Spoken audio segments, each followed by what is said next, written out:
Hey, what's up guys? I'm Reply5656 here, and I welcome you all back to another episode of Katawa Shoujo. Now, when we last left off, we were on top of the roof, and it was completely deserted for whatever reason.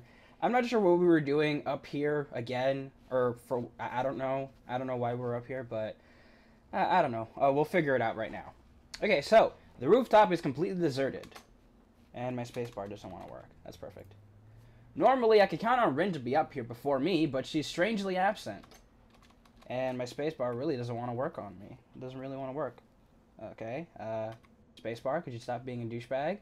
Because I really want you to work right now. You should really be working. You should really be working on me. You know, you should be working. Hello? Hello? Okay, there we go. Yeah, it randomly likes to do that sometimes. I honestly don't know why it likes to do that, but it just does. Okay, so normally I could count on Rin to be up here before me, but she's strangely absent. I wonder if she decided to accompany Emmy to the cafeteria for once. That seems pretty unlikely, but it's all I can think of right now. Part of me wants to go look for Rin, but a far larger part of me is too pleased with the way the sun feels on my skin to care. Wow, Hisao, you're a dick. Okay, and... sorry about that, guys. I pick idly at my lunch while I wait for Emmy and Rin to show up. It does not take long for me to hear the sounds of someone coming up the stairs. I wait until the door begins to open before talking. Took you long enough. Keeping me waiting for you, honestly. The two of you are... huh? Well, that's odd. The only person standing in the doorway is Emmy, who looks mildly confused. What do you mean, huh? It's me, you know, Emmy. We run in the mornings. She grins, and I feel my heart jump slightly in my chest at the sight. Yes, I knew that. I'm just confused. Where's Rin? Emmy's grin is replaced by a rather guilty-looking expression. Yeah, about that. I kinda, sort of... What did you do, Emmy? Gave her my cold. Oh dear. Am I at risk too? It would make sense after all. Emmy and I were in close contact the other day. Close contact. So what did she and Rin do that got her ill? Steady on, old lad. Don't go down that road. Rin's just probably got a worse immune system than me. Emmy seems shocked by my comment, like she hadn't considered that before. I hope not. I'll feel terrible if you get ill because of me, Hisao. Oh man, I think I feel a fever coming on. Emmy looks horrified, then quickly shifts into a more angry expression. Hisao! You stop getting sick this instant. I won't have it. Impulsively, she seizes me by the collar. Are you listening to me, Hisao's immune system? Get your ass in gear! I give a smart salute. Duly noted, ma'am. Emmy steps back and nods, satisfied. Good. You are not allowed to miss any of our morning runs, after all. And you are? But you missed the morning run! Emmy crosses her arms and looks at me haughtily. Yes, but that's a special case. It was me and not you. That's not an explanation at all. Emmy looks flabbergasted. You're kidding, right? That explanation makes perfect sense. No, it doesn't! It's a blatant double standard. I don't see what that has to do with anything. Ah, fine. Emmy seems pleased by her victory. Anyway, is Rin gonna be okay? She's not terribly ill, right? Emmy shakes her head. Nope, she'll be fine. I got her some cold medicine that should help her. Although I probably should have made sure she didn't try to take them all at once. She's done it before, you know? Somehow I don't find this all that surprising. I doubt Rin is one to pay attention to maximum dosages and such. You should probably check in on her later, then, just to make sure. Emmy shrugs. I'll stop by after practice. She'll be fine until then. I nod, figuring that line of conversation is over. The only problem is, I don't know what else to talk about. So, you got any more track meets coming up? This is a terribly roundabout way of trying to see if she's free on the weekend. If she's free, then maybe I can ask her on a date or something. Well, assuming I can get myself to actually form the words. Emmy shakes her head. Nah, not for another couple of weeks, I think. The season's winding down. Oh yeah, I came in right in the middle of things, didn't I? Does that mean exams are coming up soon? I should probably look into that. What do you do on the weekends if there's not a meet? An eyebrow goes up and Emmy gets a teasing look on her face. You're awfully inquisitive today, aren't you? I shrug and hope it looks casual. Just making conversation. I don't know what it's like to be a track star after all. Flattery. She waves a hand idly. I'm not actually that good, you know.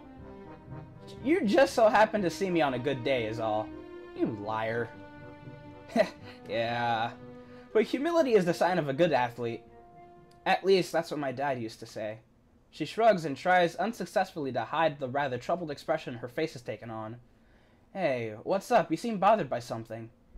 Emmy starts to deny it, then sighs in defeat. I wonder if she's too tired from being sick to get herself to deny it like usual. Or if she actually just trusts me enough at this point to open up. Well, you remember last night? Do I ever? I settle for nodding, however. That's not the first time that's happened to me. Actually, I get them kind of... She pauses as if it suddenly occurred to her what she's doing. It's almost like she's breaking some sort of personal rule here. But she starts up again, choosing her words carefully. Well, not often, but... on occasion. It's just been one of these weeks where that's what happens. A sigh escapes her, and she looks terribly frustrated. I reach over and give her a hug, which unlike last time, doesn't seem to shock her. Instead, she seems to relax as my arms wrap around her. We stay that way for a while. Hey, you know I was serious last night. You can really talk to me if stuff like this is bothering you. It's always difficult to do this sort of thing solo, you know? Emmy smiles and breaks the embrace, but stays leaning on my shoulder. Thanks, Hisao. I'll be fine, I think. I can already see her reassembling herself, getting ready to bottle it all up again. Yes, that topic's closed now.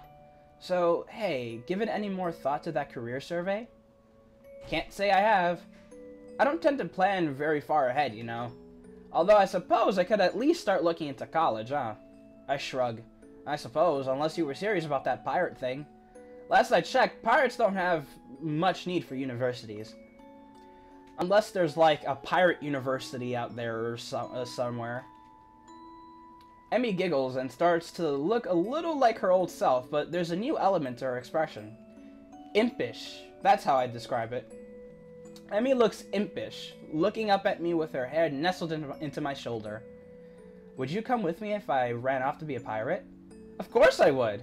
Who in their right mind would pass up the opportunity to be pirates with you? Well, when you put it that way, I'm not sure.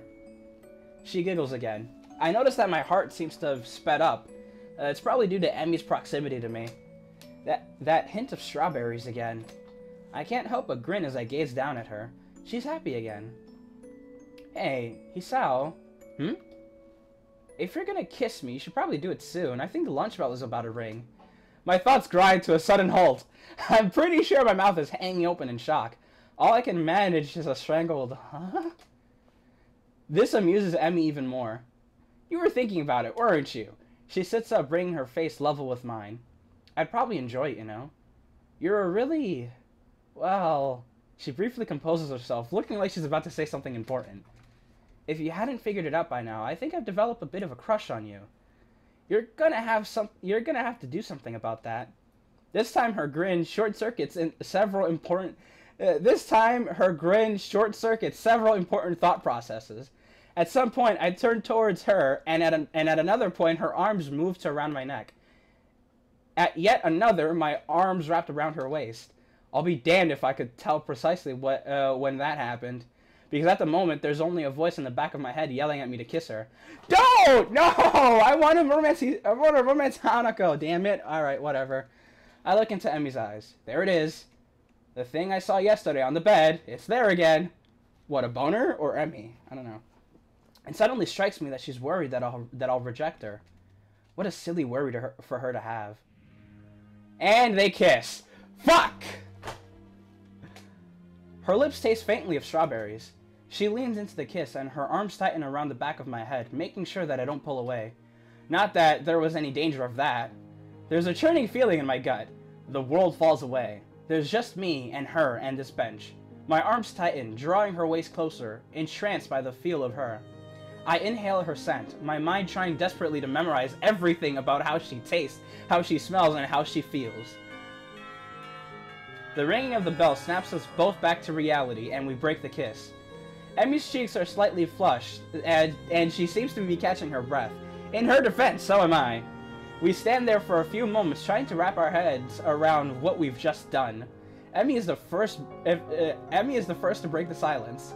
So, want to grab dinner after I'm done with practice? What a coincidence! I was about to ask you the same thing.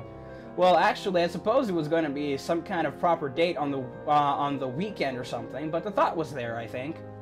Emmy gives me a playful shove. Yeah, right.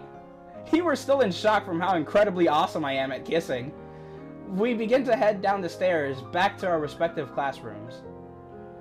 Hey, I didn't see you talking immediately afterwards either. That I didn't.